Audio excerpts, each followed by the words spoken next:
तो बच्चों, good morning all of you. सभी विंटर वैकेशन की छुट्टियों में घर पर एंजॉय कर रहे होंगे। तो थोड़ा सा मैंने सोचा एंजॉय बहुत हो जाएगा। 13 तक आपकी छुट्टियां हैं और इन छुट्टियों में आपको कुछ न कुछ वर्क दे देना चाहिए। तो जैसा कि आपकी क्लास में रिवीजन के रूप में टेंस चल रहे थे, तो उन्हीं टेंस को आगे बढ़ाते हुए हमने आपको बताया था present tense, past tense, future tense और इनकी क्रियाओं को। तो आज हम प्रेजेंट इंडेफिनिट टेंस को लेकर के चर्चा करेंगे। आपको बताया था कि प्रेजेंट मीन्स होता है, हूं और है। इससे आपकी काल का बोध होता है। वही क्रिया आपकी जब शुरू होती है तो इसमें आता है आपका ता है, ती, ते, और इन दोनों को जब मिला देते हैं तो ये हो जाता है ता है, ती है, ते है। जबकि हम कल बात कर रहे थे आपसे प्रेजेंट, केवल प्रेजेंट की, तो उसकी पहचान है, हूं, है से हो रही थी, मगर अब हमारा यहाँ इंडेफिनिट और इंक्लूड हो जाता है। इंक्लूड जब क्रिया होना शुरू हो जाती है, और इंडेफिनिट का मतलब बताया था मैंने कार्य का बार बार होना। तो देखेंगे बच्चों, इंडेफिनिट जब इसके साथ जुड़ गया प्रेजेंट के साथ तो क्रिया होने लगी, और इंडेफिनिट में बार बार कार्य होता है। तो इन दोनों को जब मिला देते हैं तो हो जाता है ता है, ती है, ते है। ठीक है, अब यहां पर कार्य होना प्रारंभ हो जाता है। कार्य आपका बार बार होता है।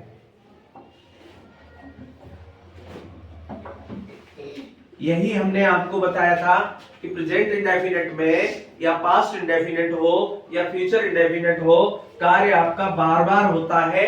अब यहां बात कर रहे हैं हम प्रेजेंट इंडेफिनिट को लेकर के, तो यहां ता है, ती है, ते है, क्रिया शुरू हो गई, कार्य बार बार हो रहा है। और देखेंगे क्रिया की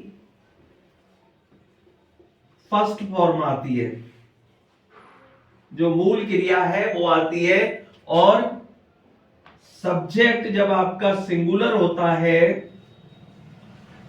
सिंगुलर होता है,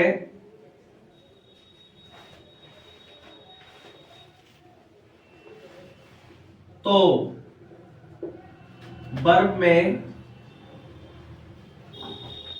एस या ईएस लगाते हैं। क्या लगाते हैं? एस या ईएस। और जब सब्जेक्ट आपका प्लूरल हो तो वर्ब में एस या ईएस नहीं लगाते हैं। तो यहां पर ये दो बातें जानेंगे कि क्रिया में हम एस या ईएस कब लगाएंगे। जब आपका सब्जेक्ट सिंगुलर में होगा तो ऐसे ईएस लगाएंगे, और जब आपका सब्जेक्ट प्लूरल होगा तो हम वर्ब में एस या ईएस नहीं लगाते हैं। सिंगुलर का मतलब होता है एक वस्तु की ओर संकेत होता है, और प्लूरल का मतलब होता है एक से अधिक। तो यहां पर असर्टिव में ऐसा होता है। तो यहां पर रूल देखेंगे, इसका रूल क्या है? सब्जेक्ट प्लस वर्ब की फर्स्ट फॉर्म प्लस एस या ईएस प्लस ऑब्जेक्ट। जब हम बात कर रहे थे केवल प्रेजेंट टेंस की, तो आपको बताया था कि ऑब्जेक्ट नहीं आता है, केवल कॉम्प्लीमेंट आता है। कॉम्प्लीमेंट इसलिए लगाते हैं क्योंकि हेल्पिंग वर्ब अपने आप में इनकम्प्लीट होती है, उनके अर्थ को पूरा करने के लिए हमें कॉम्प्लीमेंट की जरूरत रहती है। किंतु यहां पर आपकी वर्ब क्रिया आ रही है, इसलिए यहां पर ऑब्जेक्ट आएगा, कर्म होगा। तो आपने देखा सब्जेक्ट, वर्ब की फर्स्ट फॉर्म एस या ईएस और ऑब्जेक्ट। अब उदाहरण ले लें हम यहां पर, जैसे एज, राम, राम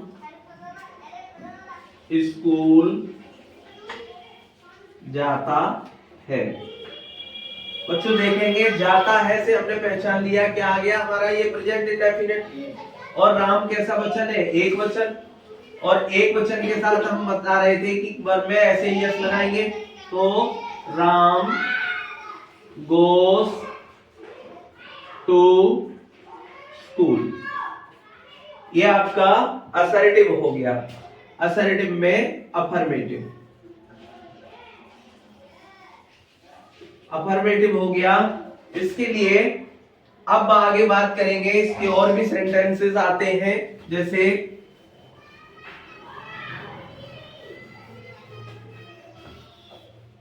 इसकी भी 4 काइंड्स होती है। There are 4 kinds. तो नेगेटिव में देखेंगे रूल क्या होगा। नेगेटिव में होगा आपका सब्जेक्ट प्लस डू या does plus not plus verb की फर्स्ट फॉर्म। अब यहां ऐसे यस नहीं लगाएंगे और ऑब्जेक्ट, ये आपका नेगेटिव हो गया। डू वर्ब हमेशा जो है हेल्पिंग वर्ब है, ये सब्जेक्ट आपका प्लूरल होता है तब आता है, और डज सिंगुलर होने पर आता है।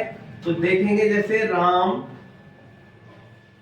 स्कूल नहीं जाता है, ये आपका नेगेटिव सेंटेंस हो गया। तो देखेंगे राम सिंगुलर है, इसलिए यहां पर आ जाएगा does not go to school.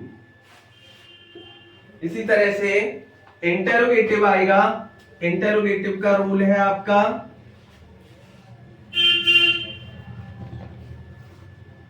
Does या do plus subject plus verb की फर्स्ट फॉर्म प्लस ऑब्जेक्ट, और यहां प्रश्न किया जा रहा है, क्वेश्चन मार्क चिन्ह लगा देंगे।